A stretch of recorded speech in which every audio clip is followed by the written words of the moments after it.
안녕하세요, 여러분. 오늘도 고전 속에서 얻은 교훈을 여러분과 나누는 시간을 가지겠습니다.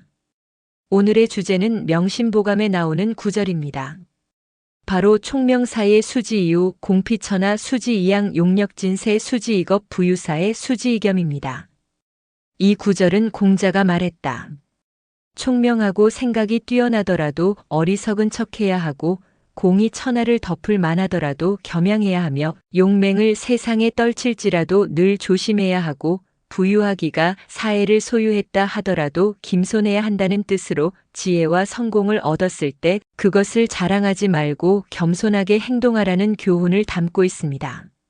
오늘은 이 구절을 통해 우리가 어떤 상황에서도 겸손과 자기 절제를 유지해야 하는 이유에 대해 이야기하고 그 교훈을 일상에 어떻게 적용할 수 있을지에 대해 생각해 보겠습니다. 이 교훈이 우리 시청자분들에게도 큰 도움이 될 수 있기를 바랍니다. 첫 번째 구절은 총명하고 생각이 뛰어나더라도 어리석은 척해야 한다는 부분입니다. 이 말은 단순히 지혜를 자랑하지 말고 자신을 겸손하게 보이게 하라는 의미입니다. 우리가 무엇인가를 알고 있다고 해서 그것을 드러내거나 자랑하지 않는 태도가 진정한 지혜와 겸손을 반영한다고 할 수 있습니다. A씨는 어린 시절부터 매우 총명하고 학문을 좋아했습니다. 그는 항상 남들보다 먼저 문제를 해결하고 다른 사람들에게 조언을 해주곤 했습니다. 하지만 A씨는 어느 순간 자신이 너무 많은 것을 알고 있다는 생각에 빠져 자주 자신의 지식을 남에게 자랑하게 되었습니다. 그러나 그가 지나치게 자랑하자 주변 사람들은 그를 점점 멀리하게 되었고 결국 A씨는 외롭고 자존심만 상하게 되었습니다. 이 이야기는 지식이나 지혜를 자랑하는 것이 때로는 사람들 사이에서 거리감을 만든다는 교훈을 줍니다. 공자는 지혜를 가진 사람일수록 그것을 겸손하게 숨기고 자랑하지 않는 것이 중요하다고 말하고 있습니다. 두 번째 구절은 공이 천하를 덮을 만하더라도 겸양해야 한다는 부분입니다.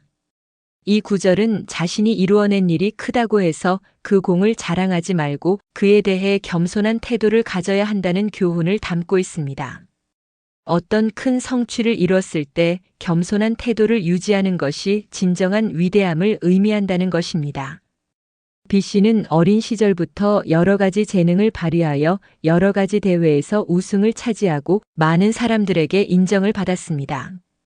하지만 B씨는 점차 자만에 빠지게 되었고 자신의 성취를 과시하며 주변 사람들을 무시하게 되었습니다.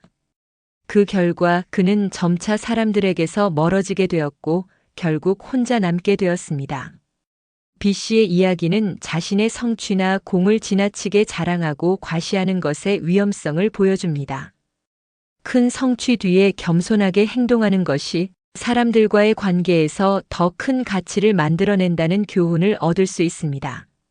세 번째 구절은 용맹을 세상에 떨칠지라도 늘 조심해야 한다는 부분입니다. 용감한 태도나 행동이 때로는 상황에 맞지 않으면 문제를 일으킬 수 있다는 교훈입니다. 우리의 용기가 잘못된 방향으로 사용될 경우 그것이 역효과를 낳을 수 있습니다. 용맹을 떨칠 때에도 조심하고 신중해야 한다는 것입니다. C씨는 어렸을 때부터 용감한 성격이었습니다. 그는 친구들이 어려운 상황에 처했을 때 항상 앞장서서 도와주고 위험을 무릅썼습니다. 하지만 어느 날 너무 앞서 나간 나머지 상황을 정확히 파악하지 못한 채 행동했더니 오히려 상황을 더 복잡하게 만들고 친구들에게 큰 피해를 줬습니다. C씨는 그 후 용기만큼이나 신중함이 중요하다는 것을 깨달았습니다. 이 예시에서 C씨의 경험은 용기가 중요한 덕목이지만 그것이 과하게 되면 오히려 상황을 더 악화시킬 수 있음을 보여줍니다. 용맹함을 떨칠 때에도 항상 상황을 잘 판단하고 신중하게 행동해야 한다는 교훈을 전달해주고 있습니다. 네 번째 구절은 부유하기가 사해를 소유했다 하더라도 겸손해야 한다는 부분입니다. 부유함과 권력을 가질 때에도 그 자리에 안주하지 말고 항상 겸손한 태도를 유지해야 한다는 의미입니다. 물질적인 풍요가 있을 때 더욱 겸손함을 잃지 않는 것이 진정한 위대함이라는 교훈을 전합니다. D씨는 성공적인 사업가로서 큰 부를 이뤘습니다. 하지만 그는 점차 사람들과의 관계에서 자만하게 되었고 자신의 부유함을 과시하게 되었습니다. 그는 점점 더 많은 사람들과의 관계에서 멀어졌고 결국 자신이 의지할 사람을 잃게 되었습니다.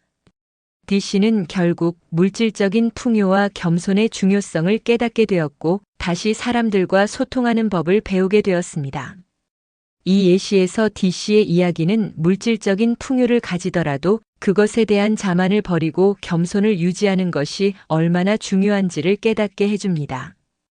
부유함에 안주하지 않고 항상 겸손한 태도를 유지하는 것이 진정한 성공입니다. 오늘 우리는 지혜와 용기, 부유함을 얻었을 때 그것을 겸손하게 다뤄야 한다는 교훈을 배웠습니다. 겸손하고 신중한 태도는 사람들이 나를 어떻게 바라보는지를 결정짓는 중요한 요소입니다. 여러분도 오늘부터는 어떤 성공이나 성취를 이룬 뒤에는 그것을 과시하지 말고 겸손하게 행동하며 항상 신중하게 나아가세요. 그렇게 한다면 여러분은 더 큰 성공과 만족을 느끼게 될 것입니다. 오늘도 고전 속에서 얻은 교훈을 여러분과 나누었습니다. 이 교훈이 여러분의 삶에 도움이 되기를 바랍니다. 좋아요와 구독 버튼도 잊지 마시고 겸손하고 신중한 삶을 살아가는 방법을 함께 고민하며 더 나은 삶을 살아가세요. 그럼 다음 영상에서 만나요.